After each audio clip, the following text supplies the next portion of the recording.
It's Brian Preston, the money guy. Okay, next question is LOTR fan 18. He says, if you can take full advantage of the mega backdoor 401k, could you make an argument for not utilizing a taxable bucket since you can withdraw Roth contributions at any time? That's a unique take. That is a unique take. You'd have to practically play out how this would look, right? So for those of you who aren't familiar, the mega backdoor is simply an opportunity where in your employer-sponsored 401k plan, not only do you have a pre-tax deferral option, not only do you have a Roth deferral option, but you also have this after-tax deferral option. A lot of people don't realize that the $20,500 salary deferral cap is only on the pre-tax and the Roth buckets. It's not on the after-tax bucket. You can actually go all the way up to the 415 limit, which is like $62,000 in the after-tax bucket. So some plans that have the after-tax bucket and also allow for in-service distributions will allow you to put $30,000, $40,000 in your after-tax bucket, immediately roll that after-tax amount into a Roth IRA, and you've essentially done a mega backdoor tax-free Roth conversion. And so it sounds like LOTR fan is saying, okay, if I'm going to do that, does it even make sense for me to have a brokerage account? Should I even have a separate outside account? I'm just going to tell you what we see practically happens. Well, I think he's saying instead of cash reserves. Oh, is that what he said? I thought he said instead of the after-tax account. Was it instead of cash reserves? Did I get it wrong? I'm just going to read you part of this question again. Could you make an argument for not utilizing a taxable bucket? Oh, you're right. Since I'm wrong, you Bo. can withdraw Roth contributions at any time. So his question is, do I even need the third bucket? Do I even need the after-tax bucket, or would I be better served having those Roth dollars?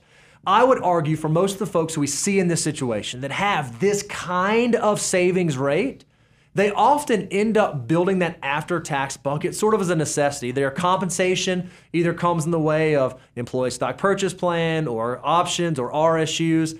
I'm willing to bet that in most of these circumstances, those people do build up that after-tax bucket. And remember, Roth dollars are so valuable. You want to let them grow tax-free for as long as possible. So you really want those to be the last dollars that you're distributing out of your portfolio when you get to the distribution phase. So I think for most of the folks that are doing this, I'd argue an after-tax third bucket still makes sense. But like most times we answer these sort of questions, in our view, it's not an either or. We would love to see a scenario or a circumstance where you can actually do both.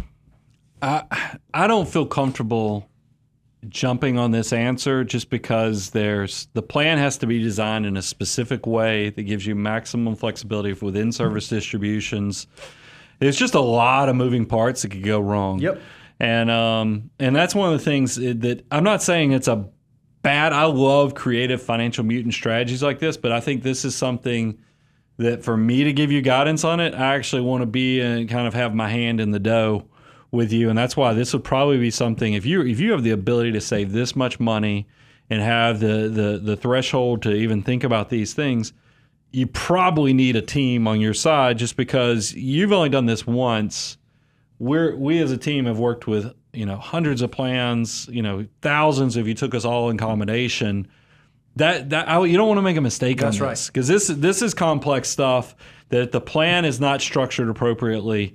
You might think that you have the ability to do this and you don't need to have any taxable assets. Because what taxable, that's why I got somewhat confused, is that I think about my crazy financial mutant schemes, and I'll use the word schemes, where I was like, I don't need cash reserves because I just got home equity, or there's all kind of things, because that after-tax bucket also is not only for the 3-bucket strategy, it's also your easiest bucket to get access to. And I think that you have the thought process that you might have a way in so that this does have that easy accessibility, but the unintended consequences could get really ugly really quick if you're not wrong. So I feel like that's a little bit of a Heisman did a little bit, but it's because this is such a specific thing that you better measure twice, cut once, because you just don't want to go through complexity like this and have some unintended consequences or surprises when you need the money the most. I agree.